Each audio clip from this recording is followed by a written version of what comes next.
All right. So the fireside chat that we host is part of the Founders and Mentors platform. So Founders and Mentors is a pre-launch ecosystem. So we focus on supporting very early stage founders, those that are trying to bring their ideas to reality, trying to test, trying to, see if it's going to work. Those are the entrepreneurs we support. So we're going to be putting links to join our community in the chat. So you're welcome to, if you're an early stage entrepreneur and you need support and experience, we will be providing that within our community.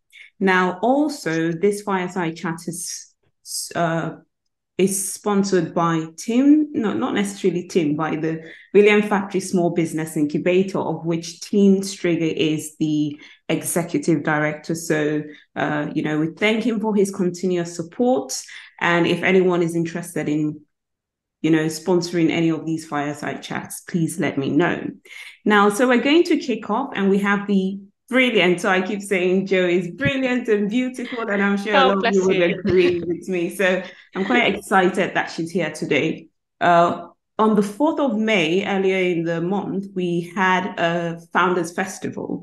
Now, the Founders Festival was just a coming together of our Founders and Mentors community in person. And Jo and I had the first in-person fireside chat, which was really lovely. And, we had the opportunity to do this virtually again to sort of bring her story and her journey to a virtual audience. So that's what we're going to do today, sort of building on the discussion that we've had. So, Jo, I remember, when I met you and I saw that you do DMCs, and I said to myself, what are DMCs, And then you've explained it to me, they're destination management companies, but I'm sure a lot of people in the chat, and in the audience would want to know, what are DMCs, how do they work? And just, I think a basic overview would be helpful. Yeah, of course. Hi guys, my name is Joshi. I'm from dmcfinder.com. So thanks for having me on the show today, Winifred, much appreciated. I'll go through DMCs. So DMCs are destination management companies. So they are basically event management companies in a destination. The sector that we really focus on is super niche. So it's kind of corporate clients that are looking to book overseas events for their employees, for get-togethers, for congresses, for exhibitions, for incentives, and they need a team in that destination to help them put that event together successfully. And also then for travel buyers who are travel agents and wholesale DMCs that work with travel agencies to put together itineraries for their clients for holidays and luxury group travel as well, in a nutshell. But it is a very niche sector. So it's not kind of something that the general public would use. It's more kind of aimed at the corporate and the travel buyer sector. Okay, great. So if you want to, I think giving us an example of, say, maybe how some large corporations use DMCs, I think that would be helpful to sort of really get the idea across. Yeah, of course. Basically, companies say like Google that are based in New York and are having a get together for a congress for a tech congress in Singapore. They would contact a DMC in Singapore, and they would look after their whole itinerary from their transfers at the airport, going to the hotel. They will look after the whole build of the event. So in the hotel, the kind of all the logistics, all the AV, all the tech, all the dinners, all the lunches, everything. So they would organize all that. They'd also organize all the kind of activities out of the hotel, out of the event. So any tours they are doing, any city tours, any kind of gala dinners, and any kind of extra kind of events they would want to do, a yacht trip or something, they'd organize all of the whole from start to end, the whole trip together for Google from New York, so that their trip's successful in Singapore.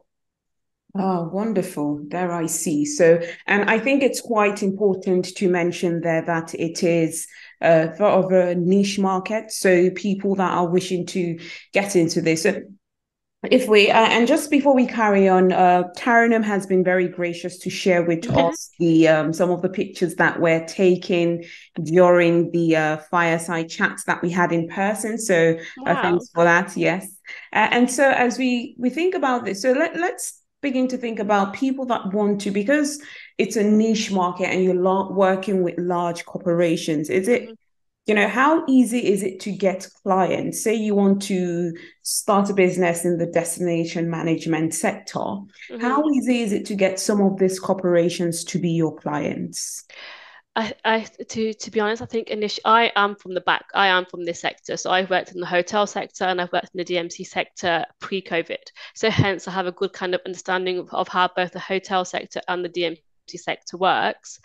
So I also had a bit of a black book of clients that were based in the UK that would book overseas events. I think to get new clients, I think it is building up that trust again. So I think clients move that quickly to a new product as soon as it comes to market because they're quite happy with the DMCs that they work with, or they're already happy with the service they're getting in a destination. But I think it's kind of being consistent and being authentic and genuine and kind of not giving up on that journey to kind of get the new clients. And I think as they see your kind of hard work that goes behind the scenes and it's ongoing. So it does take, I think, for any new setup, for any kind of new DMC company or kind of a platform, 12 to 18 months before you get a real kind of a client base that use you regularly for your DMCs. Okay, thank you for that. I think it's quite important that you sort of, emphasize that, you've come from the industry, so you're quite Hmm. familiar with how things work and you've built your connections as well. So it's made it a bit more easier for you to go and start off your own business. So Yeah. great to know that. Now, if we sort of go backwards and we just work through your entrepreneurial journey, and we go back to your early years, before you were, way before you started the business, and you look back at your sort of childhood, would you say that is there anybody in particular that you sort of maybe that influenced who you are today, maybe inspired you to want to start your business, to take risk, all that kind of stuff? Yeah, absolutely. So I think always, even as a child, I've always kind of never kind of stuck by rules or regulations. So I've always kind of wanted to do my own thing. So I kind of struggled kind of working in a kind of corporate setup because it was more the set. I had to follow a certain way of working. Having my own business makes it kind of easier to do what I want to do and kind of use my kind of ideas to grow and kind of try new ideas really more than anything else. From childhood, I think I've always been a bit of an academic. So I've kind of come from a computer science and e-commerce background. And so it's been more what can I do with it and how can I grow it more than anything else. I never kind of wanted to fit into a box. So I think this has kind of given me a good opportunity to kind of try new things and kind of grow from that going forward. Okay, fantastic. I know that there's a favorite saying of Simon and Jake. And for those of you that do not know Simon and Jake, they are the co-founders of 12 Ronies. So the founders are meant to sit within 12 Ronies itself. And they always say it's better to ask for forgiveness than to ask for Yeah. permission. So, when you said that you always, did not fancy sticking to the rules, I totally do understand where you come from, because when I think about myself, I also sit in that kind of category. Not that I hate rules. I just, especially when they slow things down, Yeah. just It's a I just want to process, isn't get on it? there. The process, just, so I'd always prefer to just get things going, and Yeah, yeah. So being an academic, I think it just doesn't sit well sometimes for me, because if you are in a typical academic setting like a university, there's always a process. of You have to course. have meetings and approval, Yeah, and yeah. So um, yeah. I think if things could be faster, for me, it's always better. So Yes, I yeah, agree. I I'm very totally understand. impatient. I think that's a Yeah, drawback maybe, but it's yeah, because I want things done yesterday, but it does take time. So Rome wasn't built in a day, so you have to be patient on yeah. that journey. That's what I've learned over the last 3 or 4 years. Yeah, totally agree. And I think also when it depends, sometimes I also feel like the setting that you Hmm. work in also makes a difference. So if you are in a very fast-paced setting or environment, it's easier to be innovative. But if you are in a setting where it's a bit slow-paced, then I think it's difficult to be innovative in those kinds of environments. And I also think, sometimes if you look at academia, for example, there's a reason why it's slow paced. It's not Yeah. it's a criticism, but there's also reasons why they have to be like Uh-huh. that, because you're impacting knowledge into people. There has to be a systematic process to what you Yeah. teach. And also sometimes I do understand, but sometimes not. So just adding on to what you said. So if Yeah, we no, I agree. if we move on, let's think about, you spent, I think, over a decade in corporate life. So you were Hmm. in corporate world, you were working for an organization and things like that. So can you bear with me? I joined the community. Christiana, your microphone is on. Okay, there you go. Okay, so if we go back to your corporate life, way before you started your business, what was it like when you think about the years you spent, working in the large corporations? What comes to your mind? What did you enjoy? What did you find difficult? Any? Yeah. I think the corporate journey is a good journey because you learn a lot from the corporate journey. You kind of get really broad shoulders from it because you go through a lot. I was working in the sales, department of sales director, and in hotels and the DMC side, it's kind of really cutthroat because there's so much competition, and the market's quite saturated. So to kind of get monthly sales in is it's quite tough. We'd have really kind of tough kind of business meetings with the kind of the owners of the hotels on a monthly basis, justifying what we were doing and why we were doing it and where next month's kind of figures were going to come from. So I think in that way, I've learned so much in the sense that you kind of have to have a process and it's important. It's important to kind of show, you are doing the steps. Um, and also it makes you kind of think actually you have to you have to try. Sometimes you're not going to be successful, but sometimes you will. So it's not a negative. It's all a learning curve. Some months will be better than others depending on demand and supply, and that's kind of generally on even on your entrepreneurial journey. You're going to have a good couple of weeks, and then a really bad couple of weeks depending on where you are in that cycle. So it's kind of relative to the entrepreneurial journey, but I think it gives you a really good understanding of how the corporate works, of how the different business work and what you need to kind of go from start to kind of end to grow your business, because it was all about kind of growing your business in hotels and DMC representations as well. So it's a similar sort of thing that I kind of applied to my business, of kind of where do you start from and kind of where we aiming to get to by the end of the year and how we're going to get to, and use that as a planning tool. So I think it's all pretty positive, to be fair, because I've learned a lot. So it's all, I think any kind of work you do, it's a learning journey and you take away from the good of it.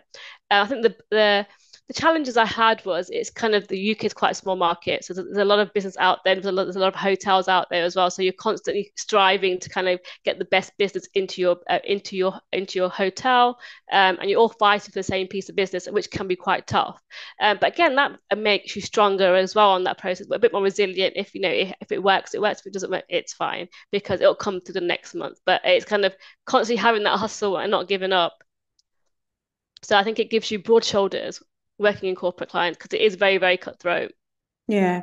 I know that two entrepreneurs I know that started off their journey in sales. So one of them is Steve Bartlett, who is the one Oh of yeah. the dragons. Hmm. And when he dropped out of I think it's Manchester Metropolitan that Yeah. he dropped out of, and got a job at a call center. And in his job, I think one of the key skills, he said that, I think he was trying to make an argument that no skill is irrelevant. He Hmm. says he remembers his days at the job center, or, the call center.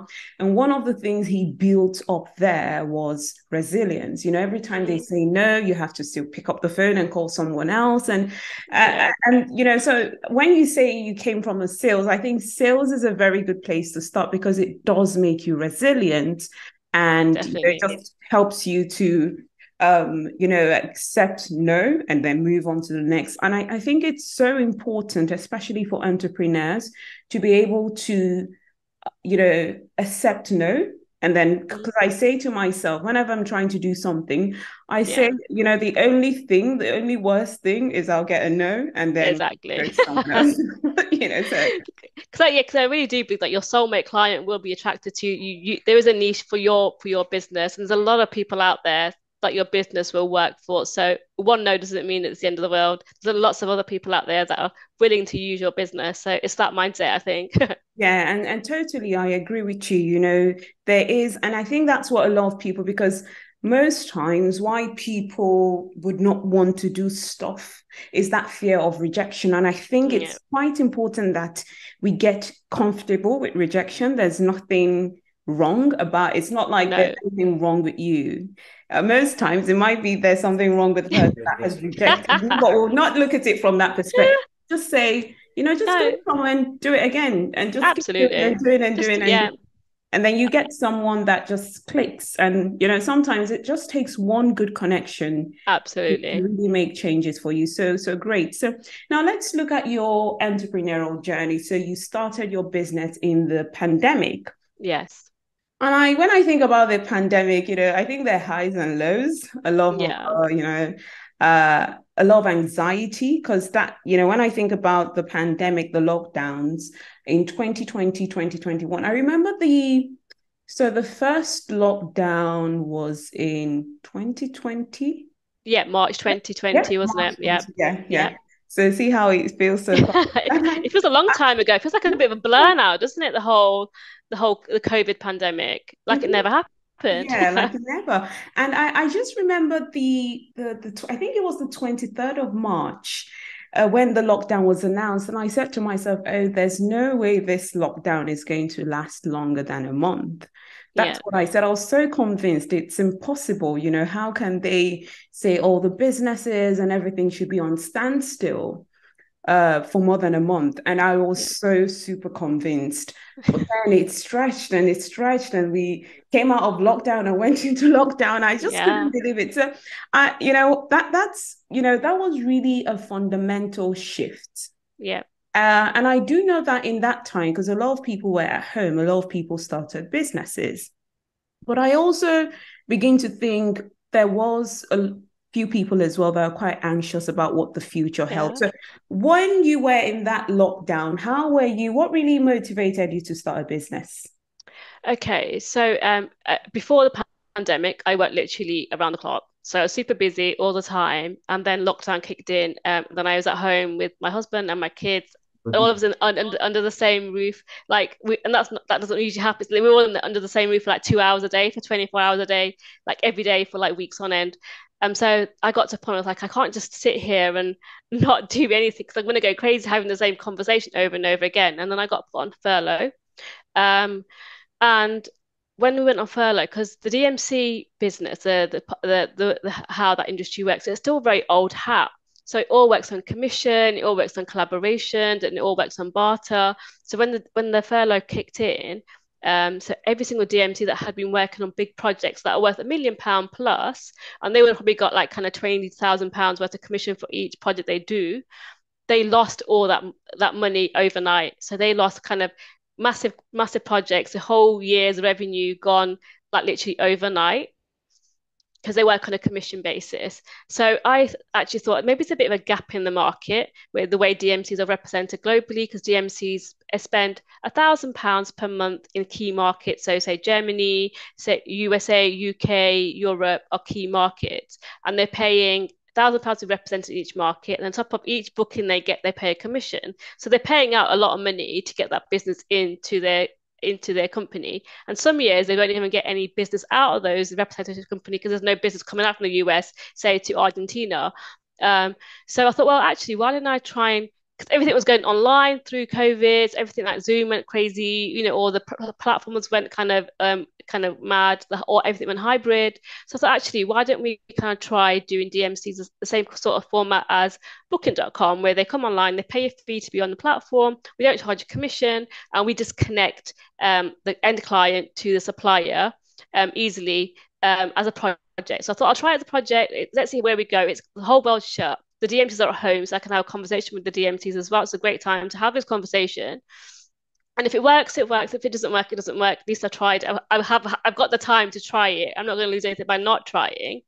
Basically, I set it up, got the website up and running, did a bit of kind of marketing, and got in contact with the DMCs. And everybody was online because everyone's thinking, what are we going to do next? The world shut. Where are we going to get a revenue from for the next kind of 6 to 12 months? That everybody went online. We're doing kind of virtual fam trips. We're having conversation with clients, and we're connecting with clients, kind of showcasing their destination. So we did a lot of we did a lot of that. We did a lot of podcasts. We did a lot of kind of virtual fam trips. We did a lot of connections with the clients.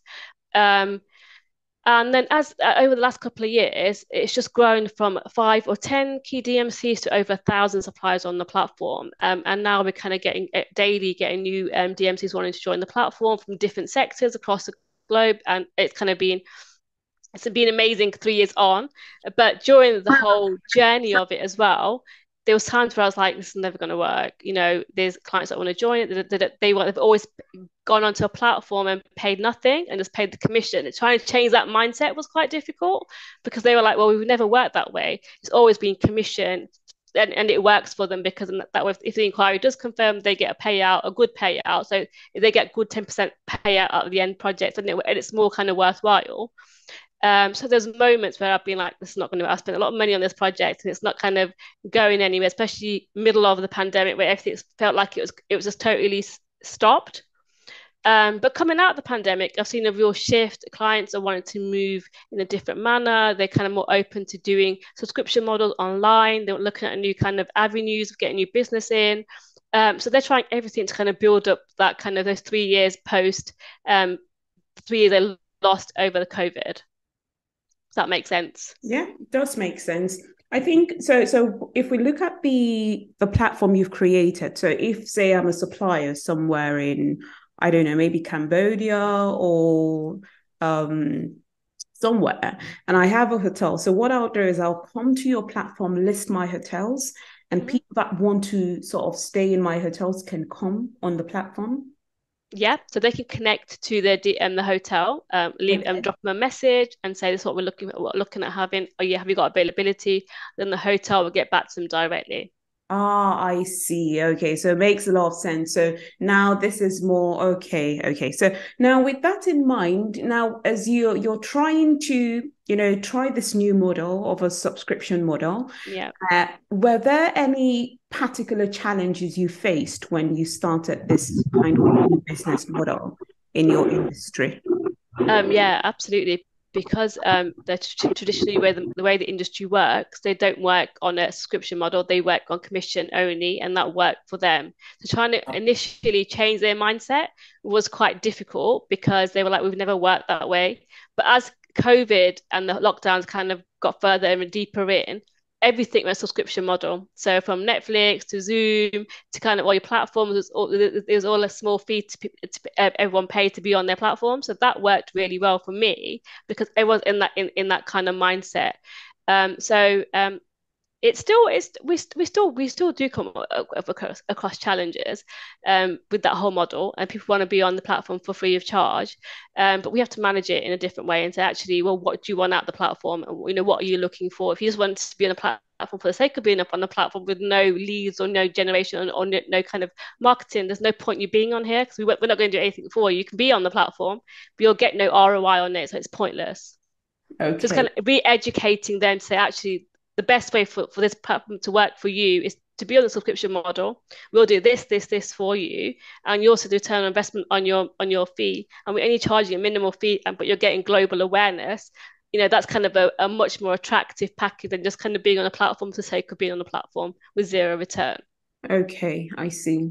Which makes a lot of sense. So, I just so that we know, this is a fireside chat. So if you have any questions for Joe or myself, please pop that in the chat. You're very welcome to. So here, George says, from a sales standpoint, you already have a no, and so very just what we were saying. From a sales point, you always just have to be ready. And I think there are books I've read where they said that to be able to be a successful entrepreneur, obviously sales is a very important element. So if you're not very good at sales, just simply find a co-founder that is good at it. Yeah, I have a question from Tim. Tim says, can you describe some of the trial and error learning experiences you had during the COVID period? Yeah, absolutely. Tim, thank you for the question. Yeah, there's been quite a few actually. So, starting off the platform, I kind of needed some kind of digital marketing team to kind of do all our tech, put the website together, and also do some of the AI in the background. And I've been through six different digital marketing companies in the last kind of 18 months alone because the agency just wouldn't listen to my brief and what and how the platform works because it's so vast and different parts of the world use different terms for DMC and tour operators and incentives, and it's super complicated initially, but once you get your head around it, it's super easy. When you break it up with the different kind of parts of the world. So that's been a real challenge, I'd say, because I really struggle with finding the right team because for a small business like mine, having a good digital marketing company is super important. It's like an extension of our office. I'd use that kind of budget's there for me to kind of invest in on a monthly basis to help me with the tech, the AI, the Google Ads, SEO, the website. If they don't kind of want to work with you, kind of help you on that journey and be present, they lose out on our kind of business because it doesn't work. Because we need somebody to be there to guide us more than anything else because they're the experts, and I felt like I've been having to guide them on that journey to the point I've had to do courses and learn it all myself because it became so stressful that nothing was working, like with the Google Ads and SEO, and I was just kind of being fobbed off like every kind of corner or every new agency that I worked with. But also with the trial and error side of it as well, just kind of genuinely reaching out to clients. So it's kind of figuring out which way and what sales pitch work to kind of get the client buy-in. So that's been a real deal because initially you think you've got a new product, it's going to work, everyone's going to want to join the platform because it's new and I'm saying I'm doing this, that, the other, but that's not the case. So you have to kind of really work hard and really kind of perfecting your sales pitch. What works for the client? What does the client want? What does the client want to hear? What do they want with the return on investment out of the platform. So that's kind of been a kind of a learning journey, and getting that right and perfecting that I think it's constant, it's ongoing to get it kind of. I think you're constantly pivoting is the word I think I would say because it's forever changing at the moment. Everything is.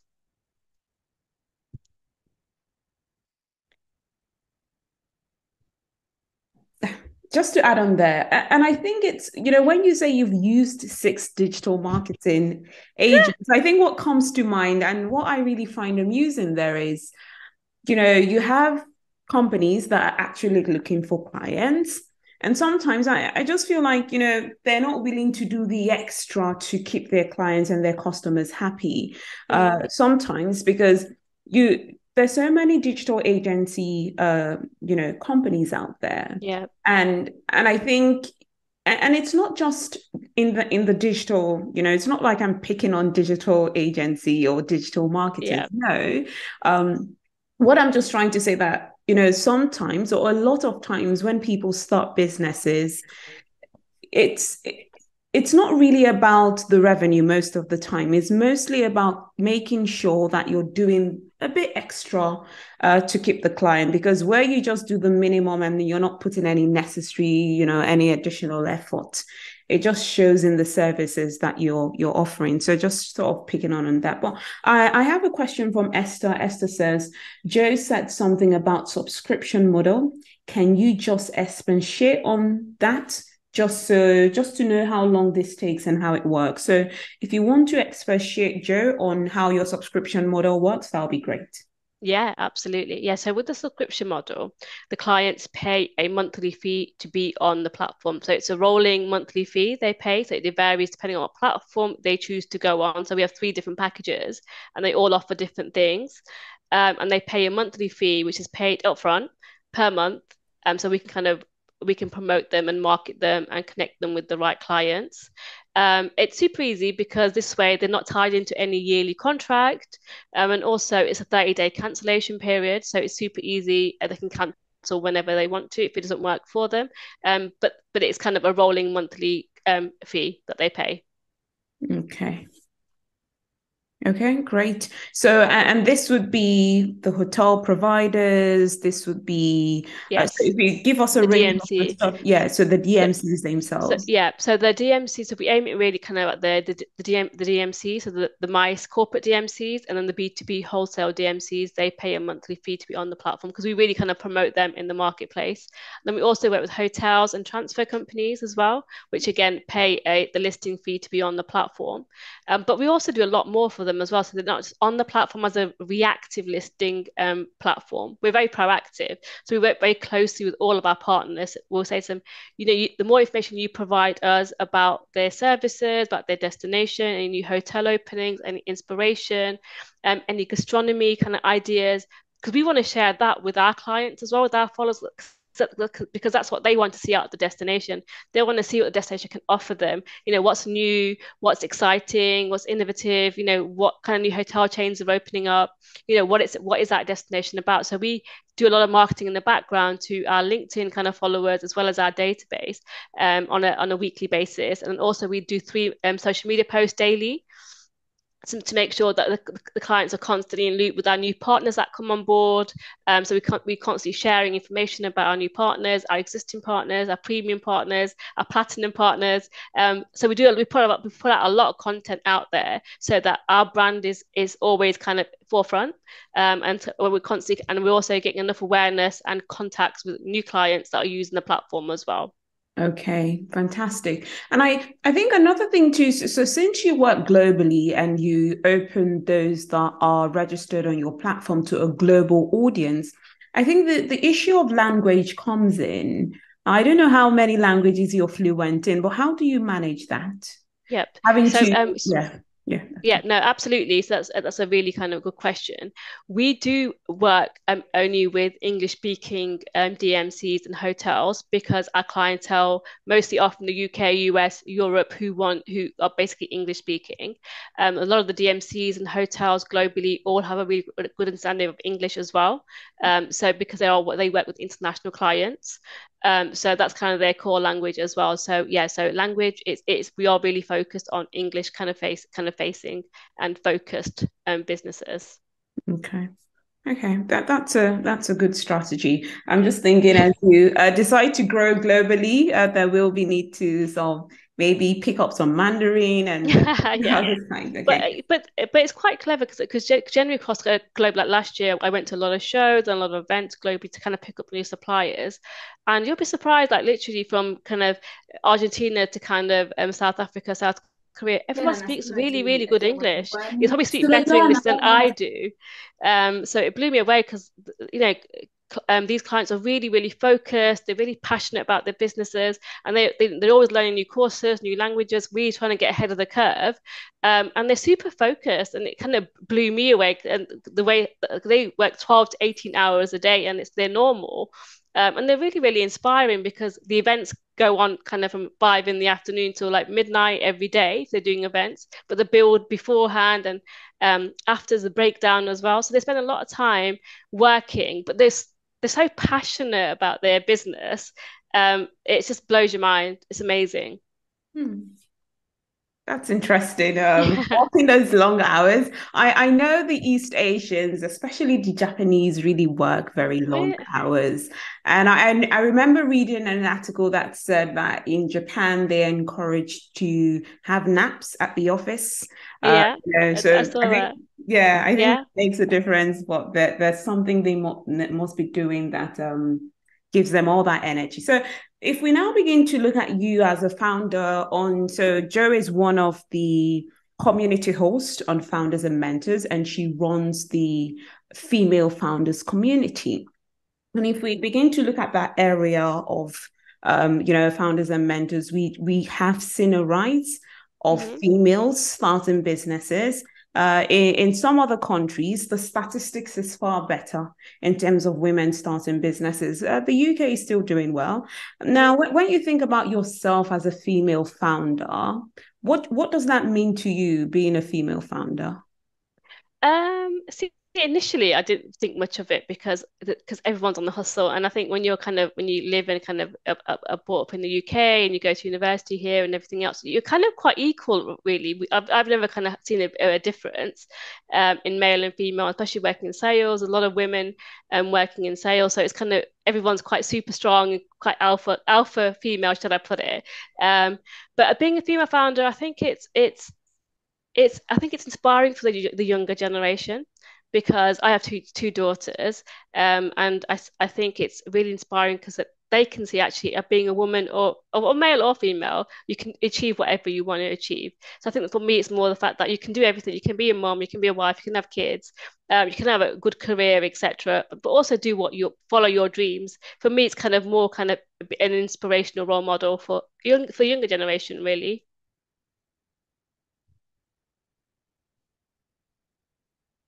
Yeah, fantastic. And when I think about it, I'm really happy the way you approached it because there's some people that would be quite pessimistic and say, oh, it's so difficult. It is difficult. There's nothing good that isn't difficult. So I think I Yeah. really appreciate the optimistic angle that you've come from.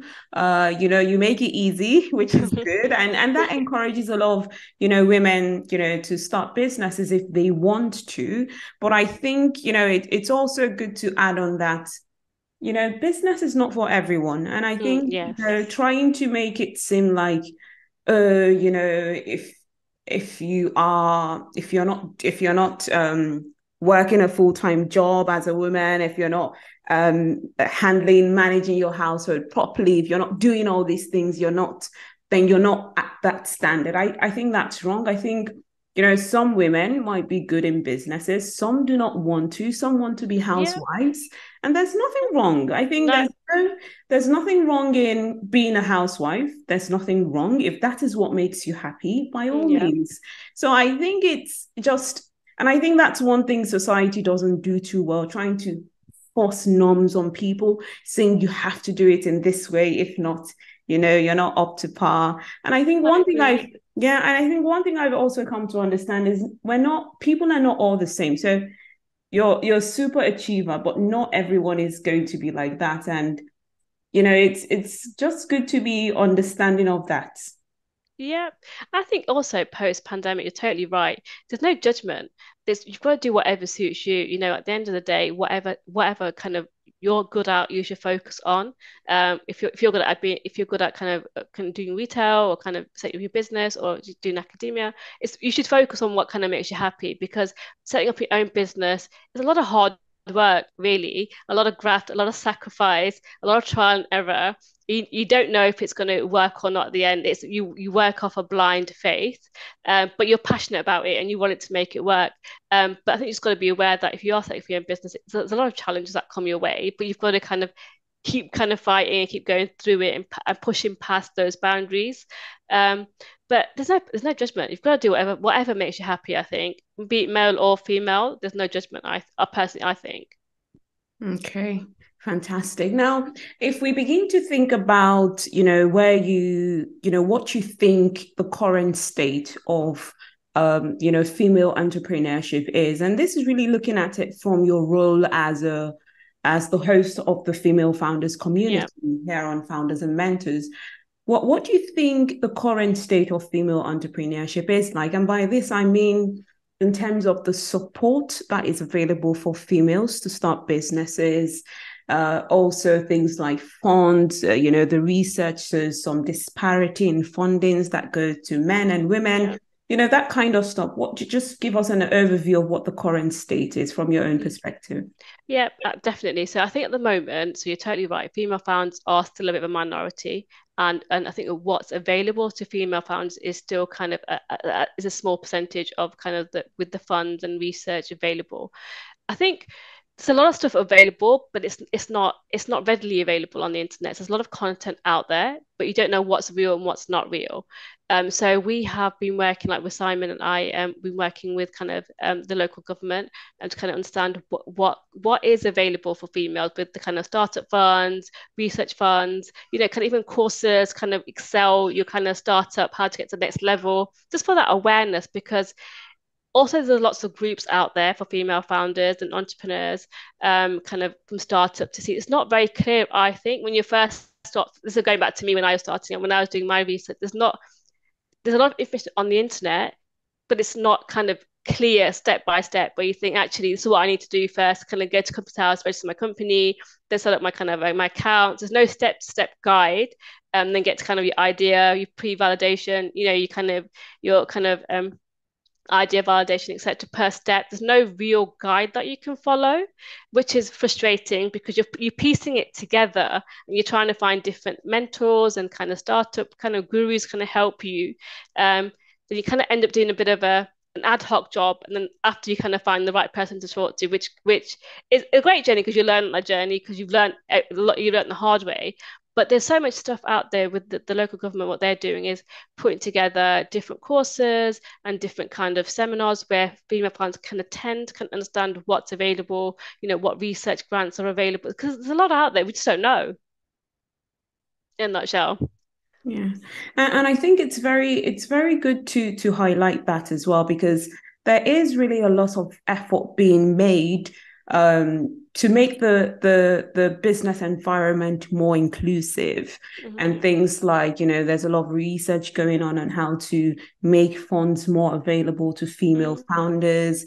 There's a lot of research identifying where the problems are and how, they can make it better. So there are all these things there for people to be able, for female founders especially. So when you say these courses are there, there's just so much stuff. And if you're Yeah. willing to do the research and look around, I think it's going to help you out. So Esther says, is Joe's company looking at encouraging people that don't have English as their first language so they can set up their business in other countries speaking other languages, and so be in partnership with companies abroad to be recognized globally, more or less? So, Joe, if you want to maybe have a second read of that and just make any Mm-hmm. comments.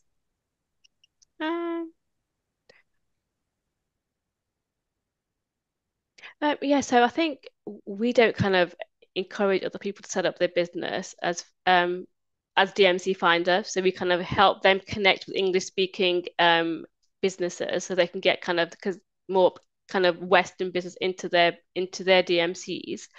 Um, but again, so with the different countries, they have a lot of different boards and kind of convention center and tourist boards that we work with already, but they all speak English. So it doesn't really impact our business in the sense of having a language as a barrier. So we've not come across any of that kind of over the last 18 months.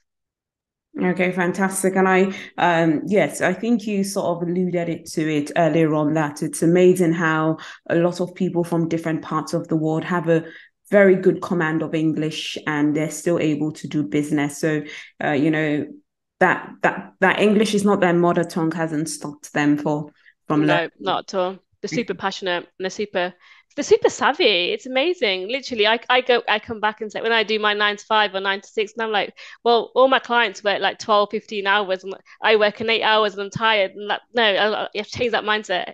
So really kind of focused. Yeah, It's amazing. I know a few mental health advocates might not agree, but I think it's totally, what has really changed my mind on that is there was a podcast I listened to recently, and he said, what works for you. There shouldn't necessarily be a norm. Yes, there can be best practices. Yeah, Yeah, get a good night's sleep is healthy. Yes, we know that. But sometimes, you're not able to because you have to do stuff. And I'm yeah, not saying, I think it depends on what works for you. If you're a 12-hour, 13-hour person, then good. That yeah. works for No, you. absolutely, totally agree. Yeah, So, yeah, no, absolutely. okay. So if we begin to, we're now rounding up the conversation. Before we uh, finish off, we usually do giveaways. So we give out two £30 Amazon. So Taranam would be sharing her screen very soon to do the spinner for us. Rakia, who usually helps us, is not available today, unfortunately. So Taranam is helping us to do the spinners. We also give $46 worth of snacks to people based in the US. So if you're based in the States, can you just put your email address in the chat? Not necessarily your email address, your name in the chat so that we know how many people are from the States and we can do a separate spinner for them. Now, why we give out the goodies to only those in the States is because Tim, who is the director of the incubator, is based in Tacoma, Washington, and the snacks cannot be sent outside of the USA. So Okay. that's why we say the snacks are for only those in the US and the Amazon vouchers are for every other person. So we usually have two sets of giveaways. So if you're in the States, I know George is in the States, Tim is in the States. I don't know if there's any other person. Okay, so we're going to, so thanks, George. George has put his name. If George is the only person, then automatically the goodies and the snacks are all yours. So quickly look at your family personal life, not really in detail, but one of the challenges, and you think what I really, really like about you, Joe, is you're quite optimistic. A lot of people, and I do find out that Taranum not yet. Taranum. Taranum, not yet. So we're still I'll in like 5 minutes we'll do the spinner just okay. So Taranum, if you can stop sharing your screen and then so that we have Joe back on. Okay. So Joe, like I'll say, what I do really like about you is the optimism, and the optimism would really encourage other ladies or women out there that want to start their businesses to do that. And so if we think about your how you manage to balance it all, so you're a mom of two kids, young kids, teenagers for that matter. So It's crazy. um, there's that. You're a full-time businesswoman. You have to travel a lot, and you have other personal things that you have to juggle. How do you manage? How do you manage to stay sane? We're all going around. I don't think my husband thinks I'm sane, but yeah, but I try. No, but I think it's being organized. I think that's key. So kind of making sure that everything that you need to do on a daily basis, you kind of plan for the week.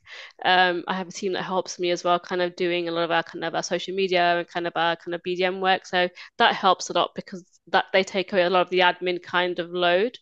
Um, I think it's also kind of splitting my time kind of in the right way. So I have a right kind of mental health for me. So if my kids go to school in the morning, I'll do drop off and then I'll work 9 till 4, and then I'll come back, sort them out. Then 7 till about 10 o'clock, I'll log back in again, just kind of catch up on the kind of the day, the kind of couple of hours that I've missed. But in that time, but I'm up early, so I get up early for about 6 and go to gym and stuff. Just kind of to have my hour in the day to kind of feel sane and grounded for the day starts. Every day is a bit crazy, but I think it's just really kind of being organized and planning ahead. I think as long as you kind of can, for me, that works really well. So as long as I plan the week and the month, so I know exactly what's happening, I know where I'm going, then I can, and then I'm okay. Okay, fantastic. And I think it's very important. Organization does make a lot of difference, but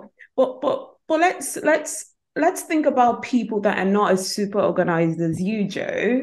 What do you think are some of the if you look at how you've over time, it'll obviously be you've gone through the learning curve and you've seen what kind of routine works best for you. For Mm-hmm. people that are starting off and are really trying to get themselves organized, get their day organized, get their mind organized, what are some of the tips you can share with them on how to do that, to how to achieve it? Okay, yeah, absolutely. So I think what's really important to start your day off with a little bit of exercise, even if it's like a quick kind of half an hour walk outside. It doesn't have to be anything major to kind of clear your head.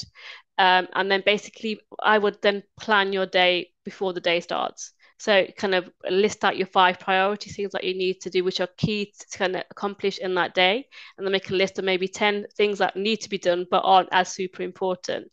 You may kind of focus to get those 5 really important and priority items ticked off before the end of the day, and as many of the less of important kind of items.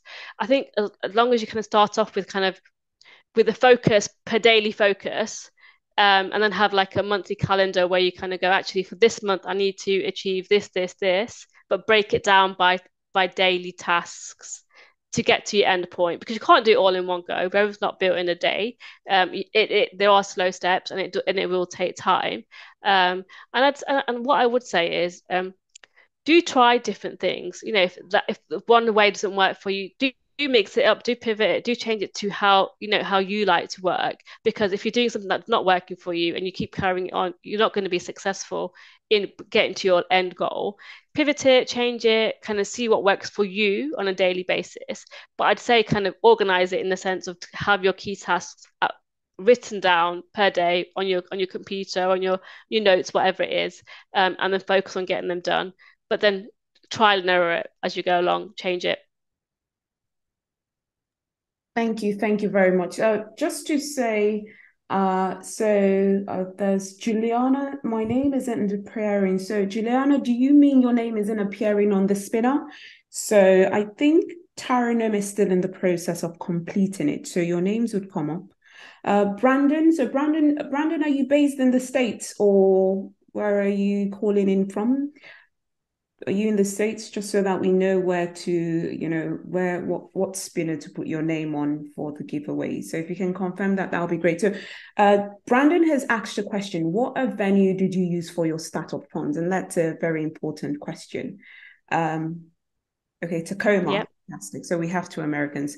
Yeah, do you want to go? Yeah, absolutely. So I was quite lucky that I kind of used kind of savings and funds that like I had that I'd done from like kind of working in corporate. So I've kind of used that and kind of grown that over the last couple of years. So I've not had to go down the startup fund way.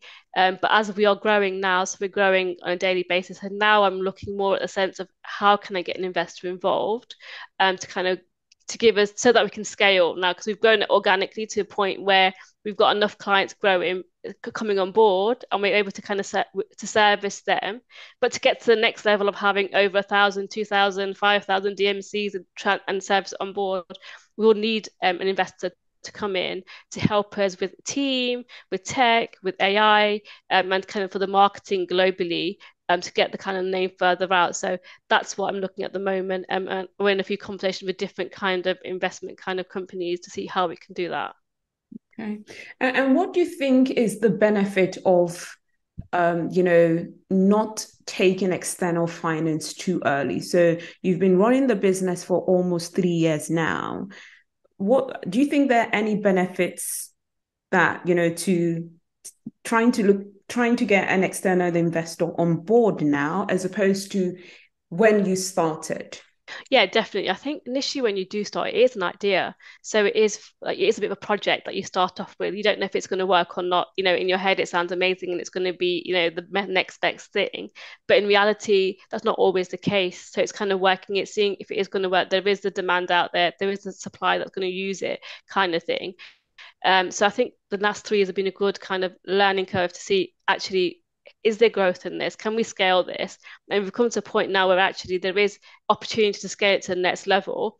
And now getting an investor in would be more worthwhile because we can now invest in the tech, we can invest in the people, we can invest in more marketing globally, to kind of get more awareness and get more demand for both ends of the platform from the client as well as the DMC acquisitions as well. Okay, fantastic. Thank you for that. So we're going to do our giveaways now. So Taranum, all over to you. So has set up the spinners. We're going to start off with our Amazon vouchers and then would move over to the goodies that we have. So Taranum, all yours.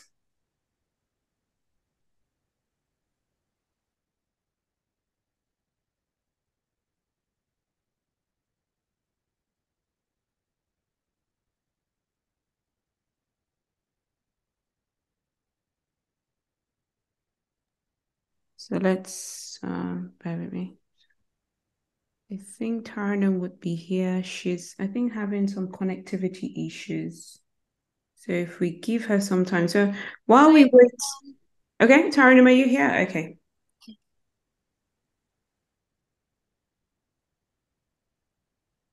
If I missed anyone's name, please let me know. I will add. Yeah, that's fine. Just let's do.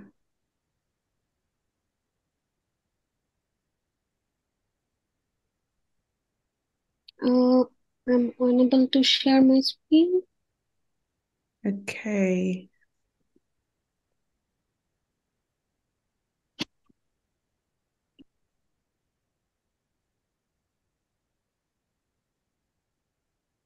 So Taranum, are you able to share your screen? Is there any problem? Still, it's not letting me. Let's see.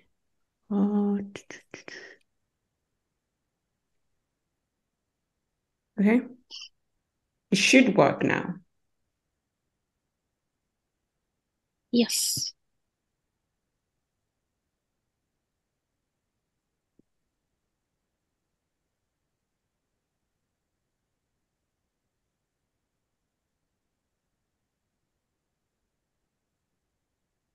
It's Reese, if I'm not wrong. So Reese is Reese, this is the second time. You must be a very lucky person. All right. So we take Reese out. So Reese, if you could pop your email in the chat, that would be great. Who else? So the next person, please.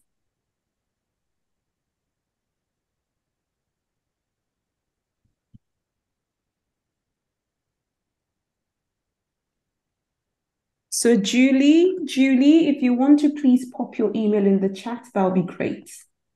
Julie? Yeah, okay. So Taranum, have you been able to set the second spinner for the Americans? No. No? Okay.